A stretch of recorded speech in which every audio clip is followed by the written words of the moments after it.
রাম, এই দেখো বন্ধুরা, এই চকলেটটা আমি রেখেছিলাম। নমস্কার বন্ধুরা, good morning and welcome back to my channel. দেখো বন্ধুরা, সকাল সকাল আজকে আমাদের ব্রেকফাস্ট হচ্ছে কুমড়ো ভাজার মুড়ি। তো আমার বর বলছিল দেখো এই যে চাঁদের মতো দেখতে চাঁদ কিনে নিয়ে আসছে। এই দেখো তোমাদের সবাইকে দেখাচ্ছে। সকাল সকাল তো আমার বর খেয়ে নিল কুমড়ো ভাজার মুড়ি, আমি কিন্তু খাইনি। আমি গোপুজনকে পুজো দিলাম, সব ঠাকুরকে পুজো দিয়ে তারপর কিন্তু আমি খাবো। তো আমার দেখো পুজো দেওয়া পুরো কমপ্লিট আজকে। তো আমি পুজো দিয়ে সকালে ব্রেকফাস্ট করে এখন আমি ওষুধ খাবো, তো এর জন্য তোমাদের সাথে একটু শেয়ার করলাম। হ্যালো বন্ধুরা, তোমাদের সামনে আমি চলে এলাম। তো সকাল সকাল তো আজকে স্নান টান হয়ে গেছে। তো আজকে সকাল থেকে কিন্তু ভিডিওটা স্টার্ট করে দিয়েছি। তো তোমরা তো দেখলে যে সকালে পুজো টুজো দিলাম, পুজো টুজো দেওয়া হয়ে গেছে। তারপর আমার বর কালকে রাতে এসেছে, রাতে বলতে কালকে সন্ধ্যেবেলায় এসছে। তো আসার পর ওর এতটাই শরীর খারাপ যে কি বলবো, মানে বাড়িতে থাকতেই ওর জ্বর হয়েছিল। তো ওই জ্বর নিয়ে ও এখানে এসছে।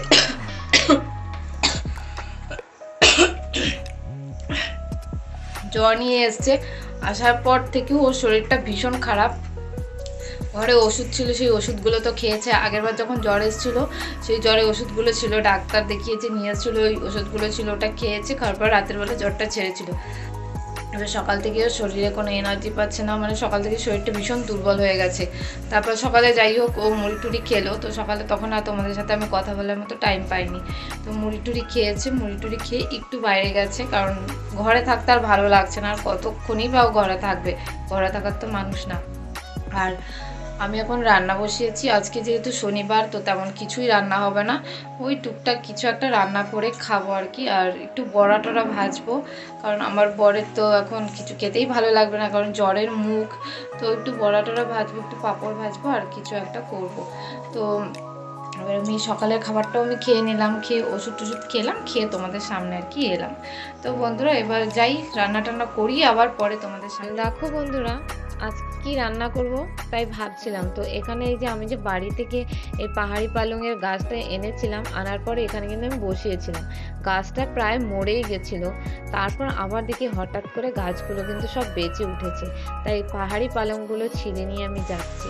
আর দেখো আমি ঘরে এসে দেখি আবার ঝমঝম করে বৃষ্টি নামলো। একটু আগেই তো রোদ ঝলমল করছিল, এবার আবার ঝমঝম করে বৃষ্টি নামলো। তো কি বলবো, আর একটু ভালো লাগছে না আমার।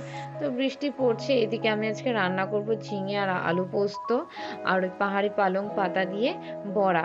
তো এই যে বড়াগুলো দেখো আমি এখন ভাজছি, আর বড়া ভাজার আগে আমি এখানে দেখো পাঁপড়গুলো ভেজে নিয়েছি। বন্ধুরা এক্ষুনি দেখলে যে ঝপঝপ করে বৃষ্টি নেমেছিল, আবার দেখো এক্ষুনি দেখো রোদ বেরিয়ে গেছে, দেখতে পাচ্ছ আবার বৃষ্টি পড়ছে। আর আমি হাতে চালের গুঁড়োগুলো নিয়ে দাঁড়িয়ে আছি রোদে দেবো বলে। কি করব ভাব, মানে বুঝতেই পারছি না। তো জামা কাপড় মেলা ছিল, সেগুলো মানে সব তুলতে গিয়ে আমি তো নিজে ভিজেছি, মাথা পুরো ভিজে গেছে। আর জামা মানে নাইটিটা পেছনে পুরো ভিজে গেছে।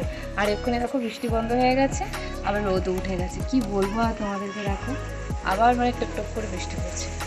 মানে এই চালের গুঁড়োগুলো রোদে দেবো কি না আমি তাই ভাবছি, এর জন্য আমি দাঁড়িয়ে আছি। না পরেই দেই, এখন থাক, এখন আর দেবো না।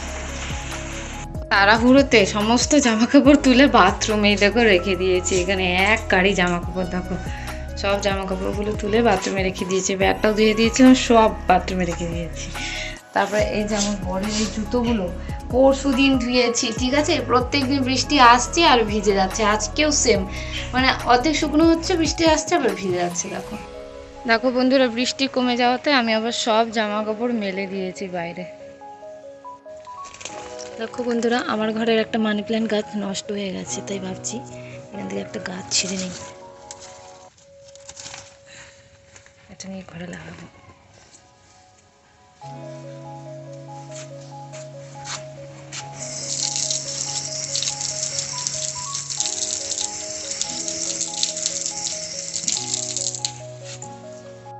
আগের যে মানি প্ল্যান্ট গাছটা ছিল সেই গাছটা হঠাৎ করে দেখি যে মরে গেছে, পাতাগুলো শুকনো হয়ে গেছে আর গাছের গোড়াটাও না পচে গেছে, কেন জানি না।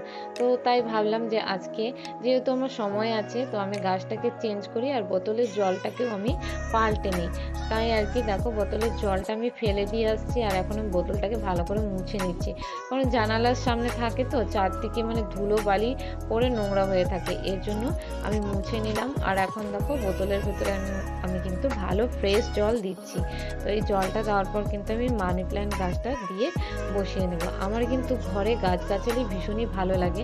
আমি ভাবি আমার যখন নতুন ঘর হবে তো সেই ঘরে কিন্তু আমি মানি প্ল্যান্ট গাছ, বাম্বু ট্রি, আরও যে সমস্ত গাছগুলো রয়েছে সেই গাছগুলো দিয়ে আমি কিন্তু আমার স্বপ্নের ঘর সাজাবো। তো জানি না ভগবান আমার সেই ইচ্ছাটা কবে পূরণ করবে, আদৌ কোনোদিন পূরণ হবে কি না, আমার স্বপ্নের ঘর হবে কিনা সেটা জানি না। তো বন্ধুরা দেখো সেই দিন এই যে এই মানি প্ল্যান্ট গাছটাই মানে গ্লাসের মধ্যে বসিয়েছিলাম, সেই গাছটা দিয়ে কিন্তু শেকড় বেরিয়েছে।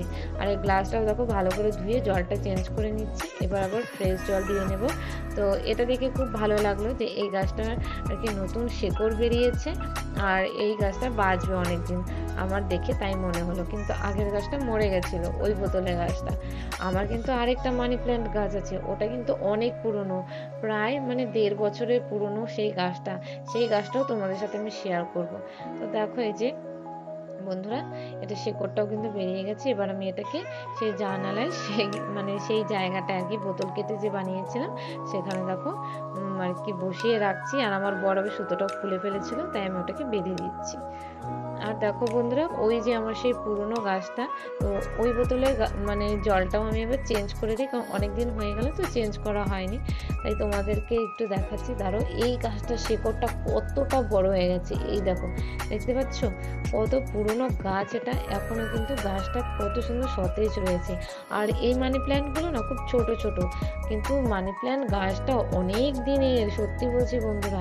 এটা আমি যখন ওই আগে একটা বাড়িতে ভাড়া থাকতাম ওদের বাড়ি থেকে আর কি নিয়ে আমি বসিয়েছিলাম গাছটা। এই গাছটা আমার অনেক দিনের, আর গাছের সব পুরনো পাতাগুলো পড়ে আবার কিন্তু নতুন করে পাতা গজিয়েছে।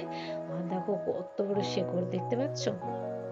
তো বন্ধুরা তোমাদেরকে যা বলছিলাম যে আমার স্বপ্নের ঘর আদৌ কোনোদিন তৈরি হবে কিনা আমি জানি না, তো নাকি সারা জীবন আমাকে এইভাবেই থাকতে হবে আমি জানি না, সবই ওপরওয়ালা জানে, সবই ঈশ্বর জানে। তো যদি কোনোদিন ওপরওয়ালা আমাকে দেয় যে আমার স্বপ্নের মতো করে একটা ঘর, তো আমি কিন্তু সেই ঘরটাকে আমার মনের মতো করে সাজিয়ে তুলবো।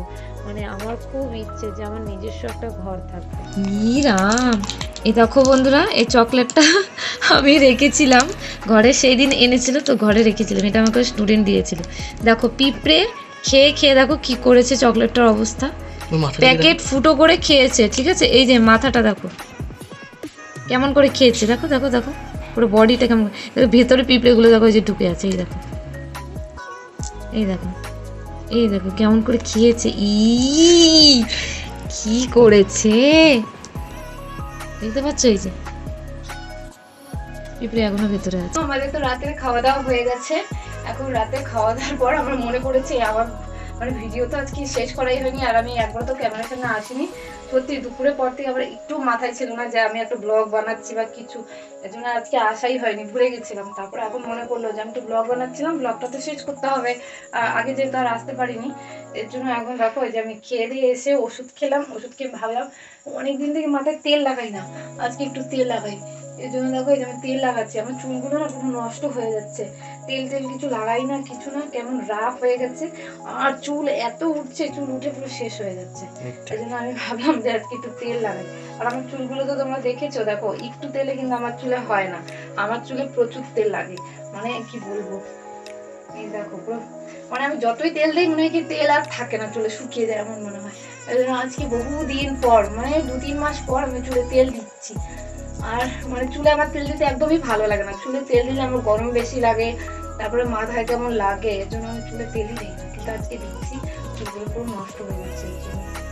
এই দেখো ঠিক আছে কত চুল উঠলো আমার, এটাই সব থেকে বড় প্রবলেম। এই দেখো কত চুল, দেখেছো এগুলো সব এখন উঠলো।